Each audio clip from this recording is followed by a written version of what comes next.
Welcome to World Insight, coming to you live from Beijing on CCTV News. I'm your host, Tian Wei. On today's program, the 2016 BRICS Summit has just wound up in Goa, India. China will chair and host the next year's event. But with growth slowing down, can this gathering of the world's major developing countries continue to make its mark? And China's manned Shenzhou-11 mission was launched without a hitch early Monday morning, with plans for a space station, a moon mission, and Mars rover. Can China's enthusiasm for space exploration also invigorate international programs? Begin today's show with the BRICS Summit, which has been held in India over the weekend. The summit concluded with the adoption of the Goa Declaration. This outlines how the 5 leaders from Brazil, Russia, India, China, and South Africa agreed to cooperate on issues like trade, investment, and counterterrorism. They also intend to expand the clout of emerging and developing economies in the international financial framework. So how could this shape the world, if it ever could? Take a look at this. To build responsive, inclusive, and collective solutions. Leaders of the BRICS countries gathered in Goa, India, over the past weekend. Talks the leaders called substantive and productive led to the adoption of the Goa Declaration. The agreement seeks to increase commercial cooperation and create wealth among its members as they face economic pressures caused by worldwide slow growth. BRICS need to work together and act decisively to combat this threat. It is necessary for economies to make public investments in long-term infrastructure projects, coordinate microeconomic policy, drive growth, and promote world trade and manufacturing with renewed vigor. In order to further bridge the gap in the global financial system, the nations agreed to fast-track the setting up of a BRICS ratings agency. The BRICS New Development Bank, set up just 2 years ago, will next year increase its lending to $2.5 billion. The bank fills a gap in the global financial framework left by institutions like the International Monetary Fund and the World Bank. Leaders also touched upon issues of global concern like terrorism and stressed the need for BRICS countries to join hands to combat them. We have to confront complicated geopolitical factors intertwined with traditional and non-traditional security risks and rising global challenges such as terrorism, infectious diseases, and climate change. Our countries have close positions on global and regional problems. Therefore, the decisive steps on fighting terrorism and for joint response on other key challenges and threats of today. BRICS has worked a lot since its creation to enhance the role of developing countries and help them contribute more to the global governance system. With next year's BRICS Summit set to be held in Xiamen, China, in September, there's much about the bloc to applaud, and many ways more countries could get involved in the future. We would wish to have 5 of those panelists with us from the BRIC countries, but due to the limited time, we are glad to be joined by 2 of them. With us here in Beijing, Professor Fu Jun from Peking University. In New Delhi, in India, we have Mr. Mohan Guruswamy, who is the chairman and founder of India's Center for Policy Alternatives. Welcome to both of you, gentlemen. First of all, what do you think should be the takeaway from this year's BRICS Summit as it is being held in India? Mr. Guruswamy, your take? My take is it's been a fairly good conference with a lot of very good optics, a lot of good feelings. We all couldn't have got everything we wanted in the Goa Declaration, but I think by and large there's a lot of satisfaction in Delhi that it went off well without incidents, and there were no major disagreements and mostly agreements. And we're all agreed that there's a new importance to BRICS now because China and India together contribute to about $700 billion a year to world GDP growth. So that is the major role which devolves on this part of the world, because we are the only 2 big growing economies now in the world, and there's a lot of responsibility on us to drive the world's economy. Well, China GDP growth, of course, around 7%. Last time I checked, it's about 7.8 or so. India has been reaching 7.5, but still has not yet created 1 million jobs as they promised earlier. How much will these two economies, Professor Fu, if I could ask you from Beijing's perspective, be able to gear up the overall group of the BRICS? Well, if you look at the group as a whole, the contribution of the group to the world economy is very high, around 50%, even though when you disaggregate the group, you see different variations. Yeah. China continue, well, if you are talking about growth rate, now India is the number one and China number two. India probably is around 7 or higher. China is something like 6.7. Yes, indeed. Whereas others. But the question is, how would the two economies be able to gear up the overall economic scene of the BRICS countries? As we all know, the other three economies are not necessarily doing as well. Well, because of the structure of the economy within the group are very different. When the world economy slows down, the downward pressure on those economies tend to vary. Whereas Chinese economy is an economy of and in itself, and India's big economy is the same. But as those resource-based economies, when the world demand resources, oil in particular goes down. Russia, for instance, has suffered very greatly, and whereas Brazil has also suffered. Well, in order to cater to the current realities of the economies, Chinese President Xi Jinping referred to the BRICS at the BRICS Summit on the recent slowdown in economic growth among the group. He said this: the outlook for member countries is still positive long-term, he said, due to their resources and workforces. The Chinese leader also made a 5-point proposals during the BRICS Summit on how the BRICS nations could join hands in tough times, including this: building an open world, open market, mapping out a shared development vision, coping with global challenges, safeguarding international fairness and justice, and deepening partnership within the bloc. Of course, those are big strategic goals. The question is how to translate all of these very adjective and yet abstract terms into real actions. Therefore, I go to you, Mr. Guruswamy. Creating a common market, removing the tariffs, providing more space for free trade. That's at least the steps that the countries could do. Is that possible? All these things are two-way streets, like removal of tariffs, trade barriers. China as the bigger economy has to initiate the process, and then the smaller economies will reciprocate. But China also has another role.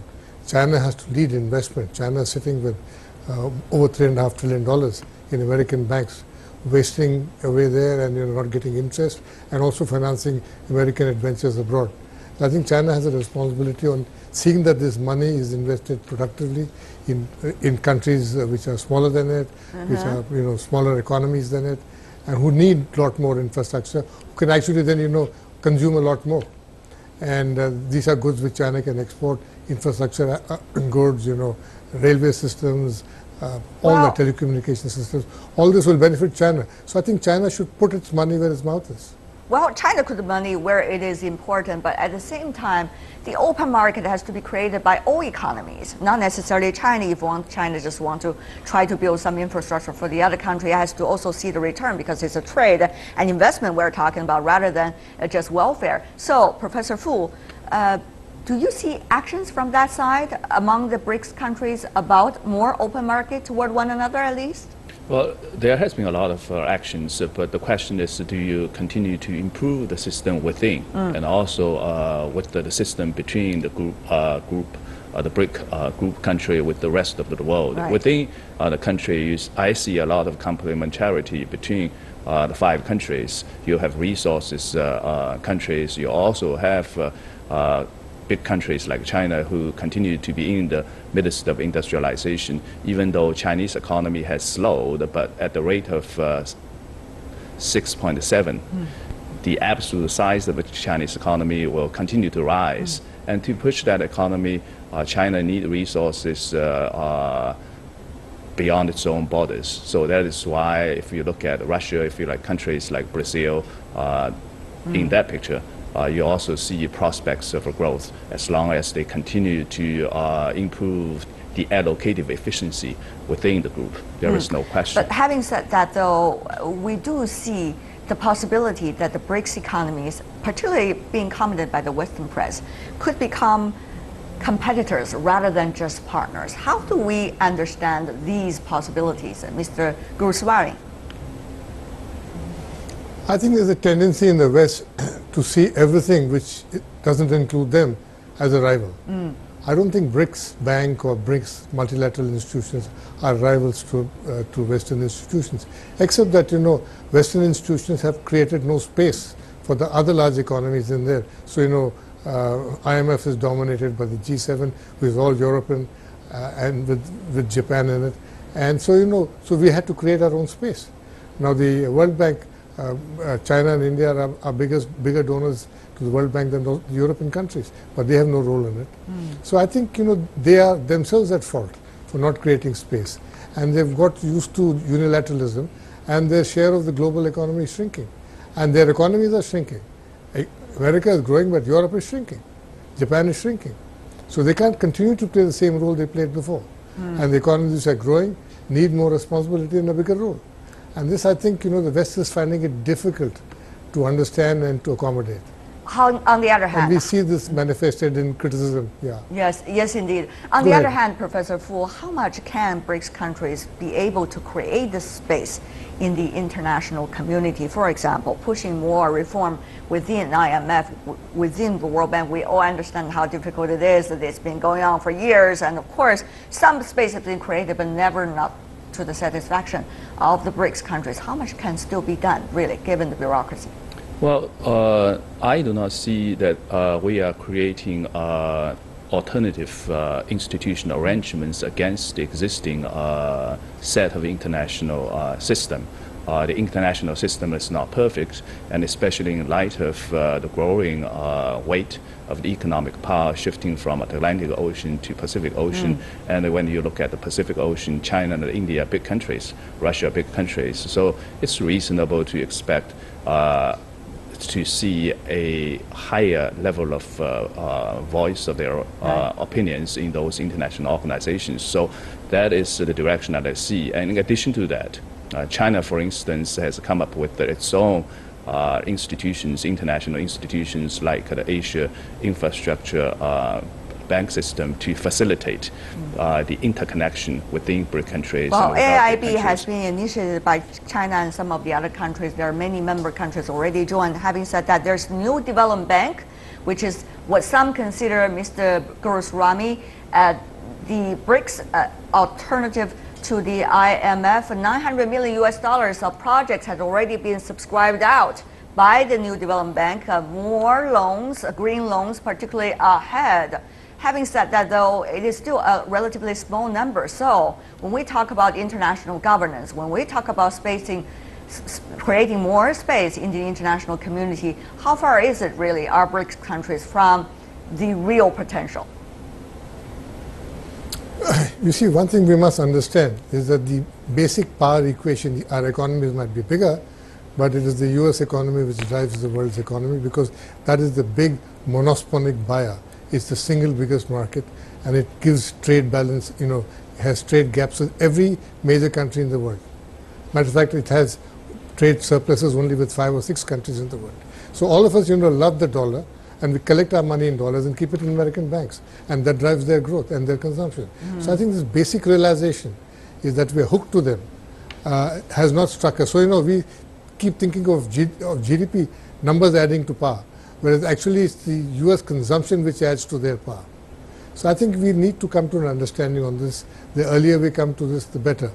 And, you know, then one of the things suggested in the last BRICS conference that we will trade in our own currencies, like China and India will trade in rupees and yuan, and Russia and China will trade in rubles and yuan. And that hasn't really grown, hasn't developed, because we still prefer to hold our money in dollars. China prefers dollars from India, India prefers dollars from China. So, you know, there we are, playing the same old game.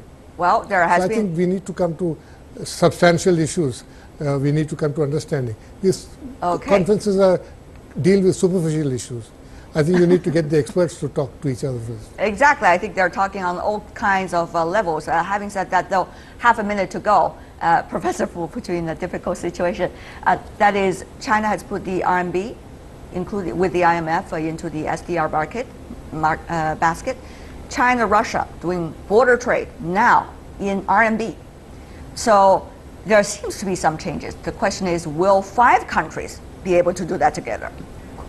Very small, very briefly from you. Well, I guess it's a process as the economy continue to grow and Chinese economy continue to win respect from other countries. Then when you see the end of that process, the Chinese currency will get increasingly internationalized. But as intermediate steps, when you see high degrees of complementarity between the two countries, Chinese economy, as I said, will continue to rise, even though at a slower rates. And we need the oil from Russia. And when those trades are carried out with the renminbi serves as a facilitator of those trades. All right. Well, it is not just Russia we're talking about, but also some of the other members of the BRICS countries. Not just the raw materials, but also different levels of trade going on over there. Fu Jun in Beijing, Mohan Guruswamy in India. Thank you so much, gentlemen, for being with us. Really appreciate it, for updating about your thoughts on the BRICS Summit. For more on the topic about BRICS, we also earlier spoke to British economist Jim O'Neill, who invented the term BRICS, believing in the positive roles of BRICS countries can have in the world economy. Mr. O'Neill shared with us his views on China's economic development now and also in the future. Take a look. It's not the first time that China has faced economic tests. It's probably the first time that the world has been as focused on those tests as it is. Why is that? And I think it's a reflection of how important China has become to the world. As I've described many times in my previous life, for much of the past decade, China was creating the equivalent of another country in a very short period of time. During the wildest days of the Greek crisis, I used to say, who cares about Greece?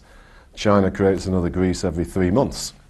The additional thing I would say is it would be very unlikely if China carried on this remarkable success story, which really goes back for 30 years, especially when it's trying to rebalance its economy. About US and China. Yeah. What do you think are the distinctive roles these two economies are playing and could play in terms of the overall world economic development today?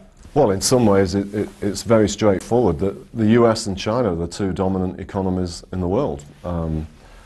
Putting it in the BRICS context, China has become bigger than the other 3 BRIC countries put together. And I like to say to people that even if India grows at a higher rate than China before the end of this decade, China will create, unless it's less than 5, will create the equivalent of another India easily before this decade is over. So China and the US together essentially drive the world economy. And so it is really important that those two countries maintain a very good relationship and that they both make progress on further adjustments of the nature that I said earlier. It's very interesting when our conversation reaches this stage. It seems that many others that we have been talking to have been going very bullish on the United States, its economy, even though its economic growth rate is much slower than China's, but of course it has a much bigger basis than China's. And you have been consistently going bullish on China rather than bearish compared to the others. Why is that? Do you feel, I would ask, do you feel lonely sometimes to argue against everyone, especially from your part of the world? Actually, for the past few years, since the recovery of the mess of 2008, I describe myself as having been bullish about the US and China. And of course, a lot of people think you can't be bullish on both. It's got to be one or the other. But if you stand back or look from 40,000 feet, perhaps the reason why we had the mess of 07-08 is because the US had run out of any domestic savings. On the other side of the world, or here, China saved too much. And to get out of that mess, we needed the US to become a bit more like the old China, and the new China to become a bit more like the old US. Jim O'Neill, the inventor of BRICS, earlier with us for an exclusive interview. Stay with us here on World Insight, still to come. China's space program continues to grow with its 6th manned spacecraft successfully launched. But other countries' programs, especially the United States, seem to stagnate, some say. Could global cooperation in the interest of space science be the best way forward? We're going to ask that question.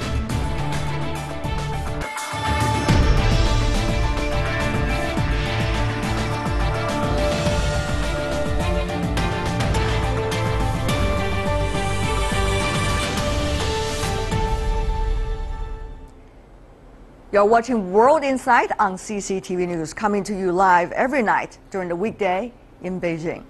Now we turn to China's space exploration progress. China is only the 3rd country after the United States and Russia to send manned missions into space. China says its planned space station will be open to all United Nations members. This could be a replacement for the International Space Station, which it closes in the year 2024. Meanwhile, China launched its 6th manned spacecraft from the Jiuquan Satellite Launch Center in Gansu Province on Monday morning successfully. Take a look. The Shenzhou-11 spacecraft atop a Long March carrier rocket is now lifting off from the Jiuquan.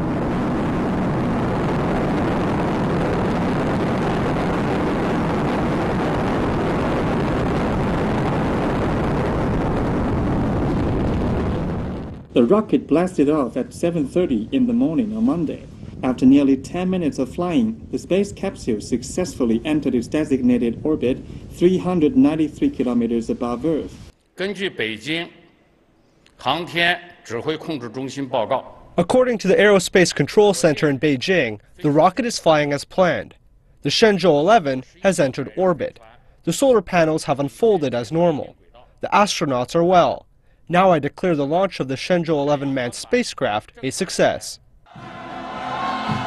A see-off ceremony was held at the astronauts' training facilities hours before the launch. Fan Changlong, vice chairman of China's Central Military Commission, attended the ceremony and extended good wishes to the 2 astronauts. I believe you will accomplish the glorious and tough task. We wish you success and look forward to your triumphant return. 圆满完成神舟11号飞行任务，请首长放心，请祖国和人民放心。航天员景海鹏，航天员陈东。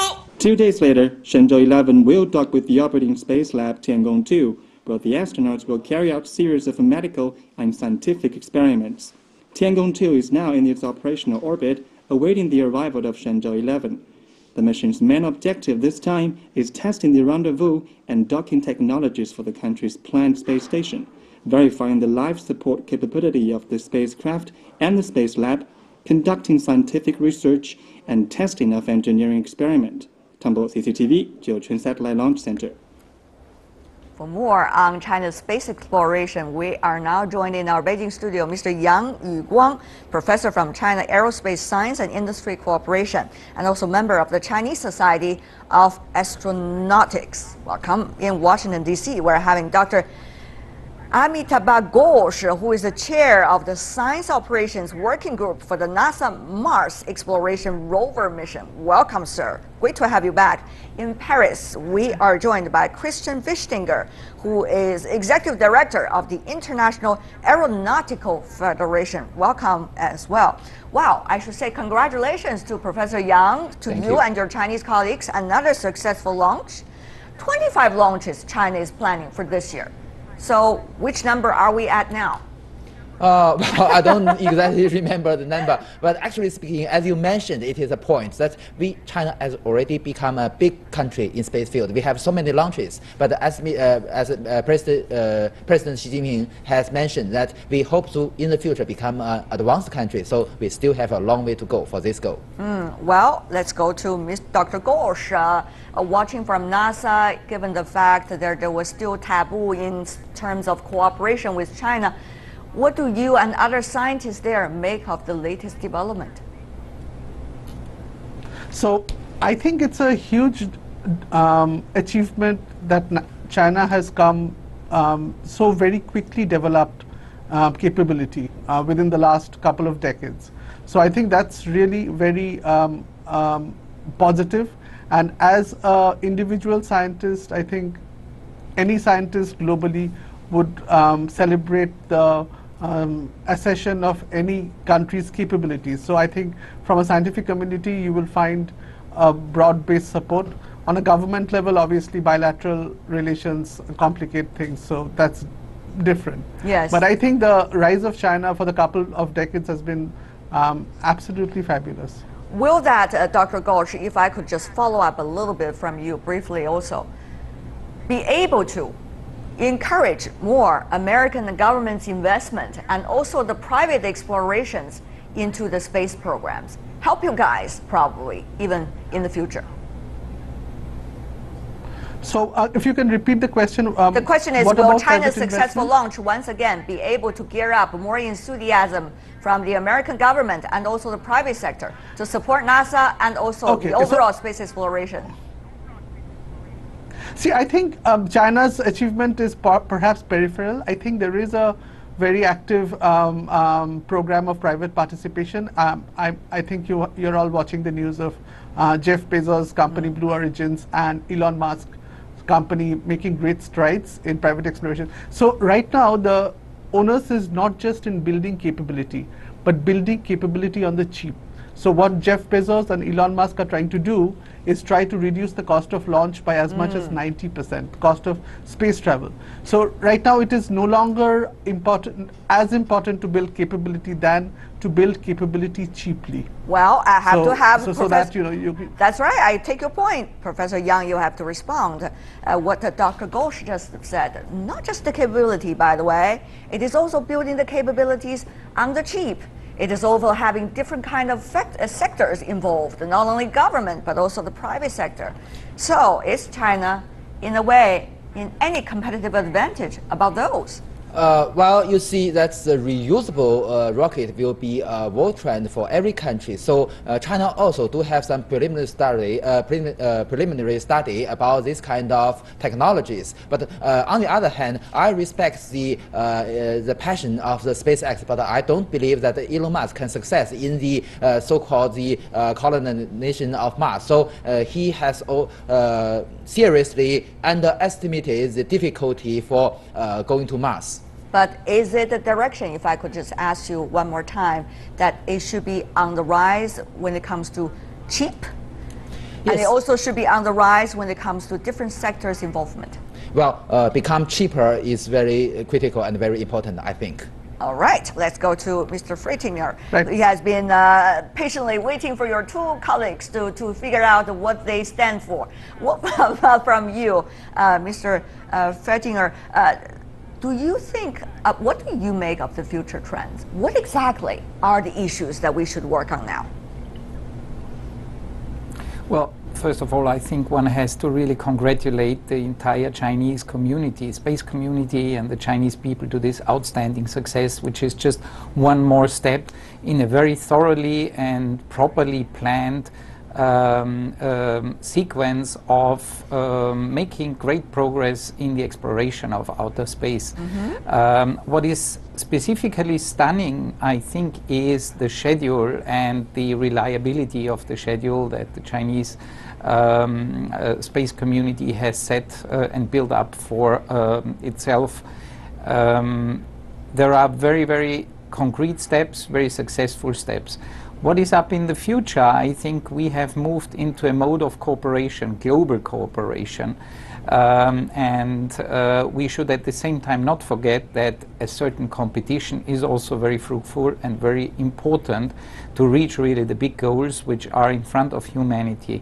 I think we all agree that there are big goals in front of us, and you can all put it together to the exploration of our solar system, human exploration of Mars, which I think practically all space nations has put as their ultimate goal, if there is something like that. But of course, all the different space nations are doing this at the moment by pursuing different avenues, whether it's more commercial, more government steered, more different pathways, whether they lead through the exploration of asteroids or whether they go through a step on the moon. I think important is the ultimate goal, and important is the readiness of all parties to put their resources together and reach the goals in the interest of humanity. I think, Mr. Fischinger, that's exactly the question. Are parties ready to put their resources together? For example, we understand China and the United States, despite the two wonderful scientists we have on our panel who are willing on their own at least to work together, but when it comes to countries' cooperation, they're still with a challenge. Europe probably is a little bit better, but still China's participation in the already existing European lead project also limited at this moment. So when are we going to be able to, as you said, sir, put those resources together, which is quite needed, I think, because it's so costly for any country? I think this, everybody, all the parties understand that there needs to be a joint effort. That this cannot happen from today to tomorrow is also very clear, because people are having, or different countries are having different levels, different resources and different plans, which need to be harmonized in order to focus on one clear goal. We, from the International Astronautical Federation, have one very big vision, and that is connecting all space people. And we are doing that by bringing together the different countries at our big annual International Astronautical Congress, which just took place a month ago in Mexico, where, by the way, we also had this great talk of Elon Musk, where he presented his views and his plans for making mankind a multiplanetary species.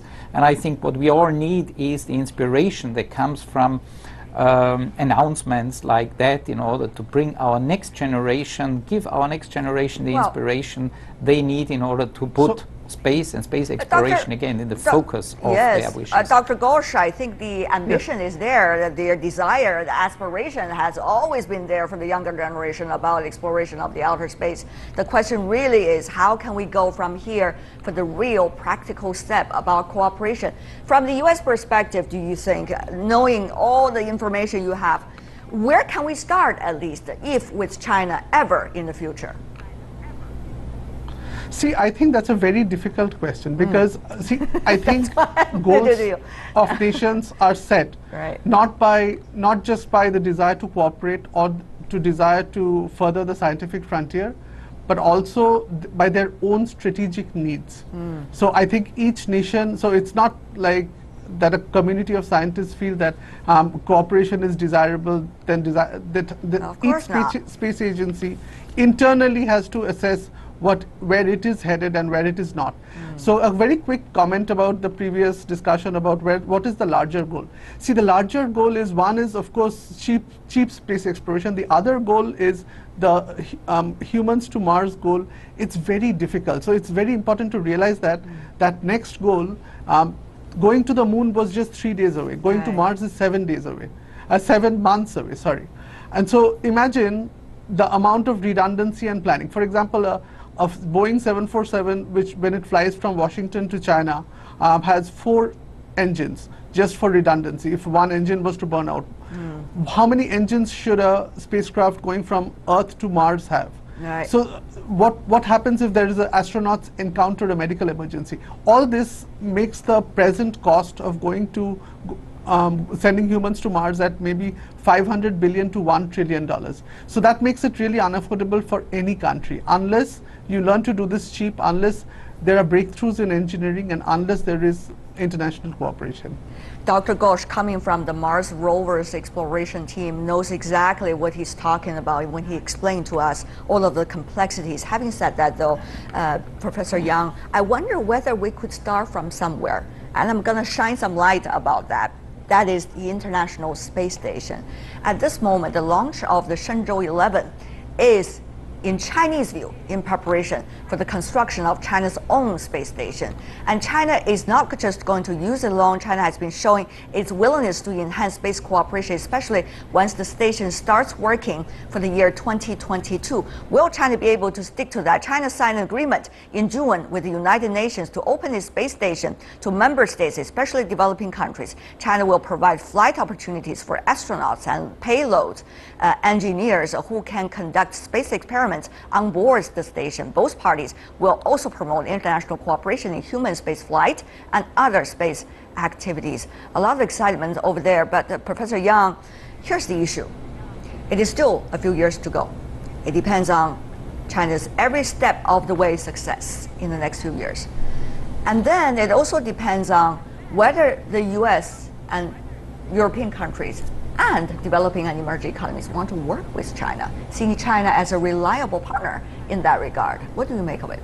Well, you see, before this, we've already have very close relationship with the ESA and also with Russia. So we already have many cooperation either in unmanned space flight or manned space flight. So we can trust each other as partners. But in the future, as you mentioned, the policy of the US is a problem. As Mr. Dr. Fischfinger have mentioned, the IAF community still plays a very leading role in this field. In every country, in every international astronautical congress, we have make chances for different countries to discuss together and discuss about the possibility for our cooperation and also raise many proposals for our future cooperation. So that is the starting point for us for the future potential cooperation. The scientist community to speak out at this moment. But Mr. Fischfinger, at this moment, we all understand the United States still rely on Russia at this moment to transfer the astronauts to the International Space Station. So do many other European countries.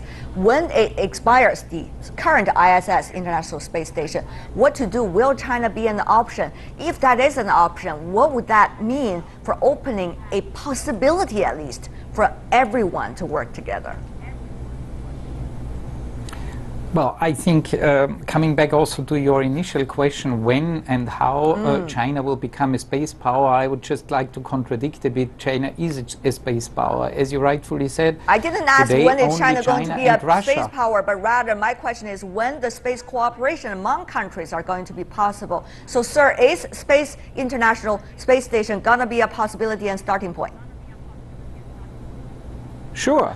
I think the timing is exactly right, because 2024, the space station should come to an end, the International Space Station, while China is just about to build up their own space station. So it would be not really natural to ignore this fact. And certainly when we talk about cooperation, that is the most natural and the most logical thing to do to go together. Okay, Dr. Ghosh, I know you want to have something to say. Go ahead, sir. Right. So I would make a little diversion here. So it depends. 15 years from now or 10 years from now, what is the pressing space problem? Is it going to Mars? Is there a critical mass at that point to go to Mars, to send humans to Mars? Then countries and private entities might want to allocate resources on that and not go to a space station. On the other hand, I think the Chinese space station, if it comes online 2025 range, there are a lot of aspiring space powers like Nigeria, like United Arab Emirates, like Singapore, like Saudi Arabia. They might want time. They might want experiments. So there is no doubt that the Chinese space station will be a success. It's just that depends on what the pressing problem of the day in space exploration is. Will determine which countries, subset of countries are part of it. Professor Yang, help me to understand this. As an outsider, it's very hard for me to understand why the focus of research have always been switching all the time, because that's going to be a lot of waste of time, money, and resources, whether it is on Mars or on the Moon, on the manned program, a space station. So Can you help me to understand from now until the year 2024 or 2025, when China is trying to send man onto the moon? How do you, from the Chinese perspective, understand the strategic goals?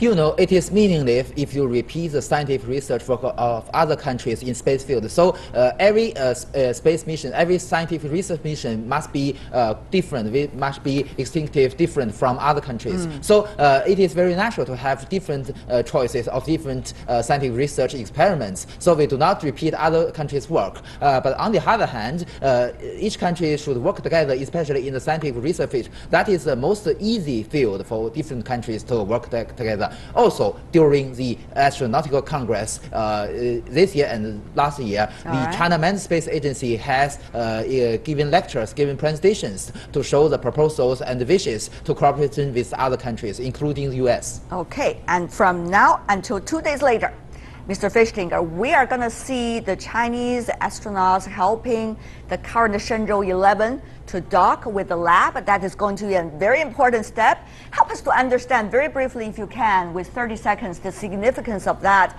and what kind of signal does it send to you when it comes to China's capabilities and China's capabilities of cooperating also with the others. Mr. Fishtinger. Well, the basis of good cooperation is also always a very good basis of own knowledge and expertise, and by doing this kind of mission where in space rendezvous and docking of two spacecrafts is actually one of the key technologies. China is demonstrating that it is able to bring to the worldwide community the knowledge and the expertise in this critical technology. And I think we should really wish the two taikonauts all the best for this very tough operation which is ahead of them. Absolutely. 10 seconds for you, Dr. Ghosh, and 10 seconds for you as well, Professor Yang. Dr. Ghosh. So think of 1969.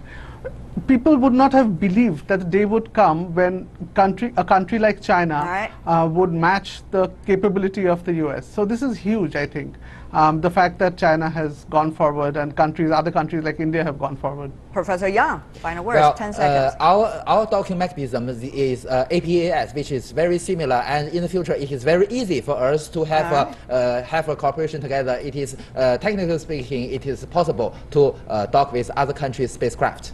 Okay, we are looking forward to it. 2 days from now, big day. Thank you so much for the three of you gentlemen for joining us and shedding some very important insight for all of us. Yang Yuguang, Amitabh Ghosh, Christian Fishtinger. Really appreciate it. Thank you for being with us.